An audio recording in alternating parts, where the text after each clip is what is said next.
ಚಂದ್ರಶೇಖರ ಸ್ವಾಮೀಜಿ ವಿರುದ್ಧ ದಾಖಲಾಗಿರುವಂತಹ ದೂರು ಜೊತೆಗೆ ವಿಚಾರಣೆಗೆ ಹಾಜರಾಗಲಿಕ್ಕೆ ಕೊಟ್ಟಿರುವಂತಹ ಬುಲಾವ್ ಈ ವಿಚಾರಕ್ಕೆ ಸಂಬಂಧಪಟ್ಟಂತೆ ಶ್ರೀಗಳು ಪಬ್ಲಿಕ್ ಟಿವಿಯ ಜೊತೆಗೆ ಮಾತನಾಡಿರುವಂತದ್ದು ಇದೇ ವಿಚಾರಕ್ಕೆ ಸಂಬಂಧಪಟ್ಟಂತೆ ಮತ್ತೊಂದಿಷ್ಟು ಬೆಳವಣಿಗೆಗಳು ಕೂಡ ಆಗ್ತಾ ಇರುವಂತದ್ದು ಜೈಲಿಗೆ ಹಾಕ್ತಾರಾ ಹಾಕ್ಲಿ ಬಿಡಿ ಅಲ್ಲೇ ಇರ್ತೀನಿ ವಿಚಾರಣೆಗೆ ಹೋಗ್ಲಿಕ್ಕೆ ಆಗಲ್ಲ ಅವರೇ ಇಲ್ಲಿ ಬಂದ್ರೆ ನನ್ನ ಹೇಳಿಕೆಗೆ ಸ್ಪಷ್ಟನೆಯನ್ನ ಕೊಡ್ತೇನೆ ಪಬ್ಲಿಕ್ ಟಿವಿಗೆ ಚಂದ್ರಶೇಖರ ಸ್ವಾಮೀಜಿ ಅವರು ಹೇಳಿಕೆಯನ್ನು ಕೊಟ್ಟಿರುವಂಥದ್ದು ಮಾತಿನ ಭರಾಟೆಯಲ್ಲಿ ಮುಸ್ಲಿಮರ ಮತದಾನದ ಬಗ್ಗೆ ನಾನು ಹೇಳಿದ್ದೆ ಅದು ಉದ್ದೇಶಪೂರ್ವಕವಾಗಿ ಹೇಳಿದಂತಹ ಮಾತಲ್ಲ ಕಾನೂನಿನಲ್ಲಿ ಏನಾಗುತ್ತೋ ನೋಡೋಣ ಅಂತ ಹೇಳಿ ಪಬ್ಲಿಕ್ ಟಿವಿಗೆ ಚಂದ್ರಶೇಖರ ಶ್ರೀಗಳು ಹೇಳಿಕೆಯನ್ನು ಕೊಟ್ಟಿರುವಂಥದ್ದು ಈ ಮೂಲಕ ವಿಚಾರಣೆಗೆ ಹೋಗಲ್ಲ ಅವರೇ ಇಲ್ಲಿಗೆ ಬಂದರೆ ಸ್ಪಷ್ಟನೆಯನ್ನು ಕೊಡ್ತೇನೆ ಅಂತ ಕೂಡ ಚಂದ್ರಶೇಖರ ಶ್ರೀಗಳು ಮಾತನಾಡಿದ್ದಾರೆ ಅದು ಉದ್ದೇಶಪೂರ್ವಕವಾಗಿ ಹೇಳಿದಂತಹ ಮಾತಲ್ಲ ಮಾತಿನ ಭರಾಟೆಯಲ್ಲಿ ಮುಸ್ಲಿಮರ ಮತದಾನದ ಬಗ್ಗೆ ಹೇಳಿದ್ದೇನಷ್ಟೇ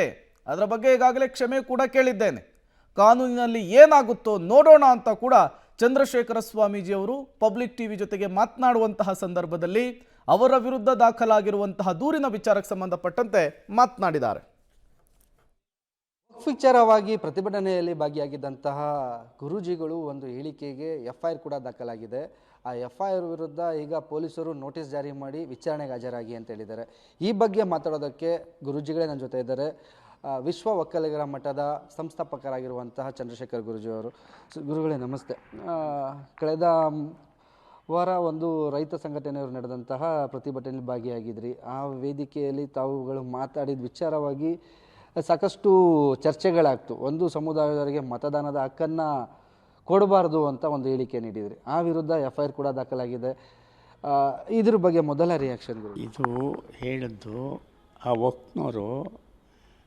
ಜಮೀನುಗಳನ್ನು ರೈತರ ಜಮೀನು ಅವ್ರ ತಲತಲಾಂತರದಿಂದ ಮಾಡ್ಕೊಂಬಂದಿರೋ ಜಮೀನನ್ನು ಕಿತ್ಕೋತಾ ಇದ್ದರು ಬಿಜಾಪುರ ಧಾರವಾಡ ಇಲ್ಲೆಲ್ಲ ಕಿತ್ಕೊಂಡು ಅವರಂತೆ ಗೊತ್ತಿಲ್ಲ ನಮಗೆ ಇಲ್ಲೂ ಕಿತ್ಕೊಳ್ಳೋಕೆ ಬರ್ತಾಯಿದ್ದಾರೆ ಅಂತ ಹೇಳಿದ್ರಿಂದ ರೈತರಿಗೆ ಅನ್ಯಾಯ ಆಗಬಾರ್ದು ಆದ್ದರಿಂದ ನೀವು ನೋಡಿ ಅಂತೇಳಿ ಹೇಳಿದ್ದುಂಟು ಆಮೇಲೆ ಇವೆಲ್ಲ ನಮಗೆ ಮುಸ್ಲಿಮ್ರೂ ಭಕ್ತರುಗಳಿದ್ದಾರೆ ಜಫರುಲ್ಲಾ ಖಾನ್ ಇದ್ದಾರೆ ಇದ್ದಾರೆ ಅವ್ರ ಮದುವೆಗೆಲ್ಲ ನಾವು ಹೋಗಿದ್ವಿ ಅದೆಲ್ಲ ಇದೆ ನಮ್ಗೆ ಆ ಥರ ಜನವಿರೋಧಿ ನಮಗಿಲ್ಲ ಭಾರತ ದೇಶದಲ್ಲಿ ಶಾಂತಿ ಪ್ರಿಯರು ಎಲ್ಲರೂ ಬದುಕೋದಕ್ಕೆ ಸಾಧ್ಯ ಅಂತ ಯಾಕೆ ಹೇಳೋದು ಅಂದರೆ ಎಲ್ಲರೂ ಪ್ರೀತಿಸ್ತಾರೆ ಬೇರೆ ದೇಶಗಳಲ್ಲಿ ಪ್ರೀತಿಸೋದಿಲ್ಲ ಅವರು ಬರೀ ಸ್ವಾರ್ಥಿಗಳು ನಾನು ಒಬ್ಬನೇ ಬದುಕಬೇಕು ಬೇರೆ ಯಾರು ಬದುಕಬಾರ್ದು ಅಂತಕ್ಕಂಥ ಮನೋಭಾವನೆ ಇರ್ತಕ್ಕಂಥ ನಮ್ಮ ದೇಶದಲ್ಲಿ ಆಗಿಲ್ಲ ಇವರು ಆವಾಗವಾಗ ಕಿರುಕುಳ ಕೊಡ್ತಾ ಇದ್ದರಿಂದ ಇದನ್ನು ತೆಗೆದುಬಿಟ್ರೆ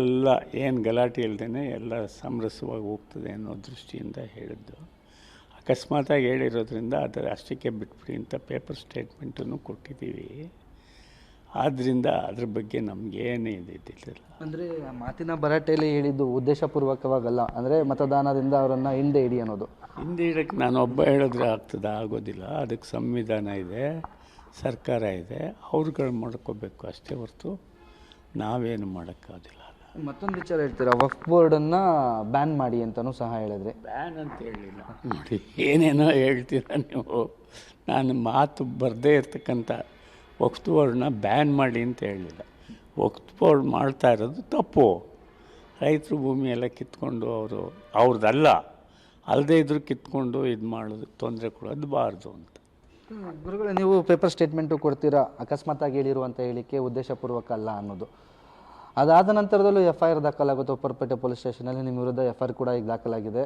ವಿಚಾರಣೆಗೆ ಹಾಜರಾಗಿ ಅಂತ ನೋಟಿಸ್ ಕೂಡ ಕೊಟ್ಟಿದ್ದಾರೆ ಈ 2ನೇ ತಾರೀಕು ಅಂದರೆ ಡಿಸೆಂಬರ್ ಸೋಮವಾರ ವಿಚಾರಣೆಗೆ ಬನ್ನಿ ಅಂತ ನೋಟಿಸ್ ಕೊಟ್ಟಿದ್ದಾರೆ ಕೊಟ್ಟಿದ್ದಾರೆ ನನಗೆ ಹುಷಾರಿಲ್ಲ ನಾನು ಮಲಗಿದ್ದೆ ನೀವು ಬಂದಿದ್ದೀರಾ ನಾವು ಯಾರನ್ನೂ ಕಾಯಿಸೋದಿಲ್ಲ ಅವ್ರನ್ನ ಆವಾಗವಾಗ ಕಳಿಸ್ಕೊಟ್ಬಿಡ್ತೀವಿ ಆದ್ದರಿಂದ ನೀವು ಬಂದಿದ್ದಾರೆ ಅಂದರು ಅದಕ್ಕೆ ಹೇಳಿ ಕಳಿಸ್ಬಿಡೋಣ ಅಂತ ಬಂದೆ ಇಲ್ಲದಿದ್ದರೆ ನಾನು ಮಲಗೇ ಇರ್ತಿದ್ದೆ ನಿಮ್ಮ ಆರೋಗ್ಯ ಕೂಡ ಸರಿ ಇಲ್ಲ ಅಂತ ನಿನ್ನೆ ಕೂಡ BJP ನಿಯೋಗ ಭೇಟಿ ಮಾಡಿದ್ರು ನಿಮ್ಮ ಪರವಾಗಿ ನಾವು ಇದ್ದೀವಿ ಅಂತ ಹೇಳಿದ್ರು ಎಲ್ಲೋ ಸರ್ಕಾರ ಬೇಕು ಅಂತ ಎಫ್ಐಆರ್ ಮಾಡಿಸಿ ಈ ರೀತಿ ಒಂದು ಇದು ಮಾಡ್ತಿದ್ದಾರೆ ಒಕ್ಕಲೆಬ್ಬಿಸುವಂಥ ಕೆಲಸ ಆಗ್ತಿದೆ ಯಾಕಂದರೆ ಈಗಾಗಲೇ ಸ್ಟೇಟ್ಮೆಂಟನ್ನು ಅಚಾನಕ್ ಆಗಿರೋದು ಅಂತಲೂ ಸಹ ಒಂದು ಸ್ಪಷ್ಟನೆ ಕೊಟ್ಟಿದ್ರಿ ಇಂಥ ಸಂದರ್ಭದಲ್ಲೂ ಎಫ್ಐಆರ್ ದಾಖಲಿಸ್ಕೊಂಡು ವಿಚಾರಣೆಗೆ ಹಾಜರಾಗಿ ಅಂತ ನೋಟಿಸ್ ಕೊಟ್ಟಿದ್ದಾರೆ ಇದಕ್ಕೆ ಏನು ಉತ್ತರ ಕೊಡ್ತೀವಿ ಅದಕ್ಕೆ ನಾನು ಏನು ಮಾಡಲಿ ಅವ್ರ ಮನಸ್ಸಿಗೆ ಬಂದಂಗೆ ಅವ್ರು ಮಾಡ್ಕೊಂಡಿದ್ದಾರೆ.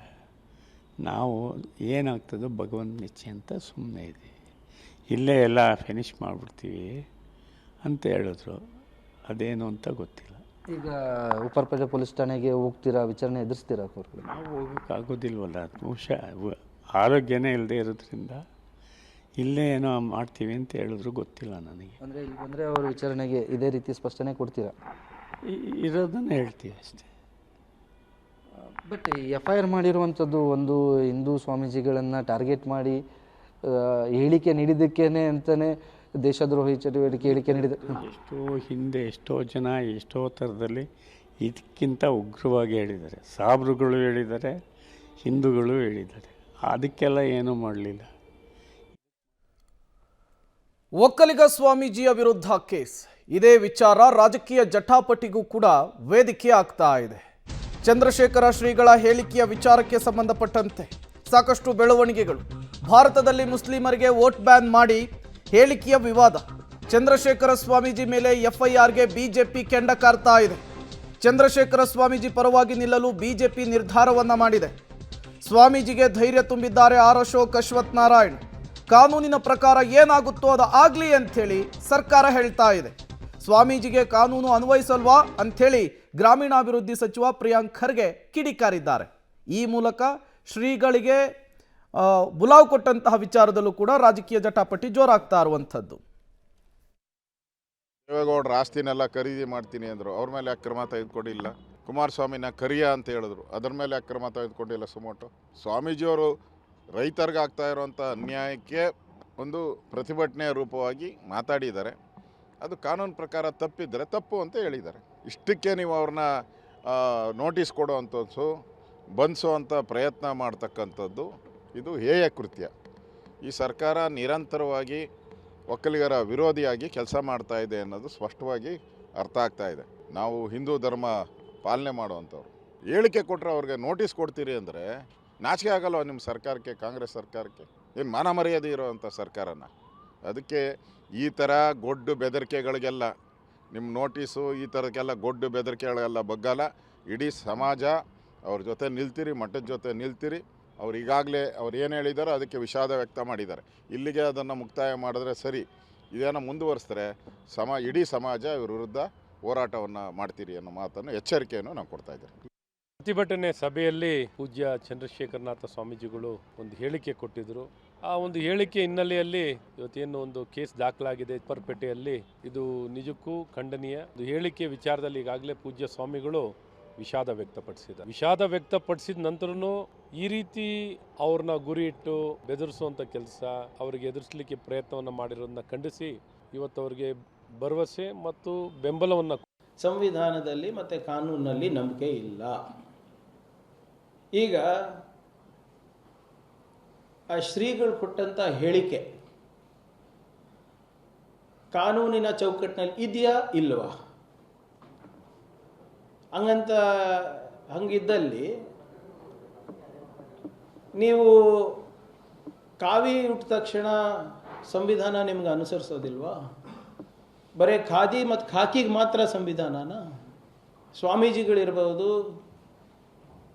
ಸಮಾಜದಲ್ಲಿ ಯಾರು ಮಠಗಳು ನಡೆಸ್ತಾರೆ ಅವರು ಕಾನೂನು ಬಾಹಿರವಾಗಿ ಹೇಳಿಕೆ ಕೊಟ್ಟರೆ ಯಾರೂ ಏನು ಮಾಡಬಾರ್ದಾ?